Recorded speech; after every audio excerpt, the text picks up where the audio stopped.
কি বান্ধবী, শ্বশুর বাড়ি কেমন লাগে? মাত্র তো শুরু। ভাই, তোর শ্বশুর বাড়ি যে এত কিপটা আমি আগে বুঝি নাই। আবার কি হইলো? আরে আমাকে খাওয়ানোর পর আর কোনো খাওয়ানি নাই, এখন যে মানুষের কিপ দেখাওয়াই ভাল্লাই জানে। এটার এখনো কত বাকি আছে। তোর চাচাই তো বিশাল রাগারাগি শুরু করে দিছে। সকালটা থেকে এই বইটাই করতেছিলাম, কেন যেন মনটা কইতেছিল কোনো না কোনো একটা ঝামেলা ওই বই। এখন কি রকমের ঝামেলা হইলে? আরে আমরা তো আগে বইয়ে গেছি, আমাকে সিরিয়ালে যারা বইছে হেরা খাইতে পারছে, আমাকে লোকে যে বাকি লোক আছে হেরা যেই খাইতে বইছে আর খাওয়ান নাই। পরে তো তোর চাচাই রাগো এটা কই একাকার চেয়ারও ভেঙে লাইছে দুহান পিড়েইয়া। এটা কোনো কথা? খাওয়ানে কম হয়েছে কি পিড়ে পিড়ি হরবে?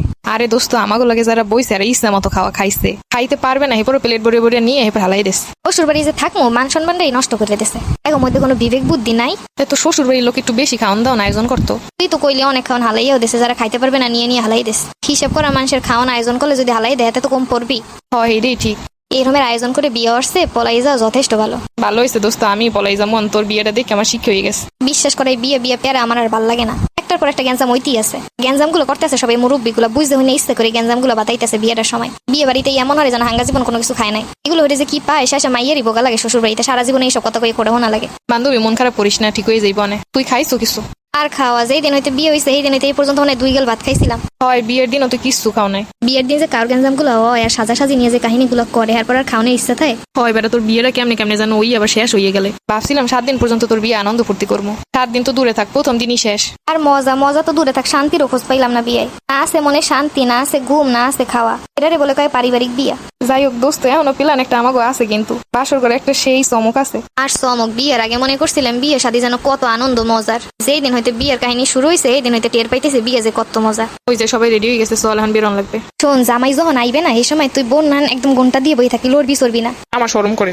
আরে বেটা, টাকা পাইলে তোর অর্ধেক আমাকে অর্ধেক। আমার এদিকে যে শর্টটা খাইবে আনে। কট খাওয়ানো লেগে তো করতাছি। আচ্ছা ঠিক আছে, যেমনি পারো সাজাই দাও। একেবারে ঠিক আছে, খালি ঘন্টাটা দিয়ে বইয়া থাকবি। আপু তোমরা কি রুমে থাকবা না বাইরে থাকবা? আরে আমরা তো বাইরে থাকবো, তুই ভিতরে থাকবি। আমরা ভিতরে থাকলে তোর মজা হইব না। তুই চুপ করে খালি বইয়া থাকবি, দুলাবাই যে রুমের ভিতরে আসবে তখনও তুই নড়বি না। যখন ঘন্টা উঠাইবো তখন তাকাবি। আচ্ছা ঠিক আছে। আচ্ছা গেলাম, কিন্তু চুপ করে থাইস, কেন কোনো রকম আগে থেকে বুঝতে না পারে যেখানে তুই বসা বউ নাই। তোমরা এমন ভাবে কইতেছো আমার ভয় লাগতেছে। না বোকা, এটা তো একটা মজা। আমি কিন্তু খাটে নিচে বলাই থাকবো। আচ্ছা থাকিস, কিন্তু শব্দ করা যাইব না। তাড়াতাড়ি চলো, ওইদিকে কিন্তু জামাই চলে আইছে। কি যে হইব, আমার এরকম একা রেখে চলে গেল। দুলাভাই যদি আপুরে ভাইবা আমারে জড়াই ধরে, হ্যাঁ তখন কি হইব? শুনেন দুলাভাই, আজকে কিন্তু আমাগো পাওয়ার বেশি, আজকে কিন্তু আর সাইডা দিতাম না। ওই দিন ভাবছিলাম আপনারা এতজন মানুষ আইছেন, শুধু শুধু গেটের সামনে আটকে রেখে দিমু। আজকে তো আর কোনো উপায় নাই, টাকা না দিয়া আপনি কোথাও যাইতে পারবেন না। আপনাকে কথা শুনে তো আমার ওয়াশরুমের চাপ হয়ে গেছে, এখন কই যাবো? ওই জায়গায় যাওয়া যাইব না, আগে টাকা তারপর অন্য কিছু। ওয়াশরুমে না যাইতে দিলে তো আপনার কই ঝামেলা? আমাগো কেন ঝামেলা হইব? যাও আর আপনার হইব। এই যে ওয়াশরুমে না যাইতে পাইলে যদি এইখানে কিছু একটা হয়ে যায় তখন তো আপনাকে পরিষ্কার করা লাগবে।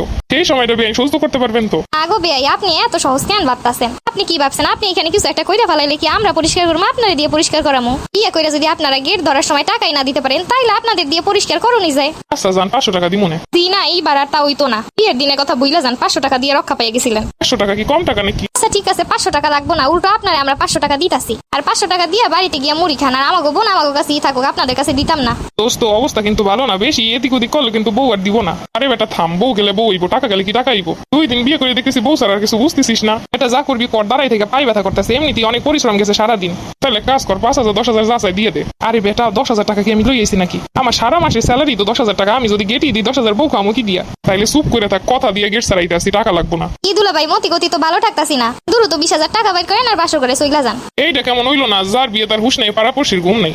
আমাগো ঘুম নাই, আগে টাকা দেন তারপরে কথা। আপনারা যে আপনাকে বাড়িতে ডাইকাই না এরকমের বেজতি করবেন তা তো আর বুঝি নাই, তাইলে তোর বউ আনতামই না, আমাকে বাড়িতে রাইখা দিতাম। আচ্ছা এক কাজ করেন, 100 টাকা দিতাছি, এই দিয়ে আপনারা বাদাম কিনে খাইয়েন। 100 টাকা আমাদের দেখে কি ভিখারি মনে হয়? যে আপনি গেট ধরে দাঁড়াই আছেন মনে হয় যেন 3 বছর অনাহারে ভুগতেছেন। বেটা তোমার একদিন যেই শিক্ষা দিয়ে দেবো বুঝতে পারবা। আচ্ছা যাই হোক, আপনি 5,000 টাকা দিবেন কিনা তাই বলেন। আপনার কি আমাগো বাজারের জামা কাপড় মনে হইতাছে যে দরদাম করে নিয়ে যাইবেন? দেখ লাগবেই না টাকা, দেখ খালি পেঁচাই এরা, টাকা দিব না সেই ধান্দা। লাগবো না আপনাদের 100 টাকা 10 টাকা 20 টাকা, ওই দিয়ে আপনারাই বাদাম খান। আচ্ছা তাইলে তো ভালো হইলো, এমনিতে বাদামে অনেক পুষ্টি। বন্ধুর এখন বাদাম খাওয়ার দরকার আছে। কিপটা কোথাকার। আচ্ছা যান, আপনারা বাসর করে যান। এবার বাসর করে ঢুকলেই বুঝতে পারবো কেমন লাগে। 10,000 টাকা না দিলে বউ তো দিমই না।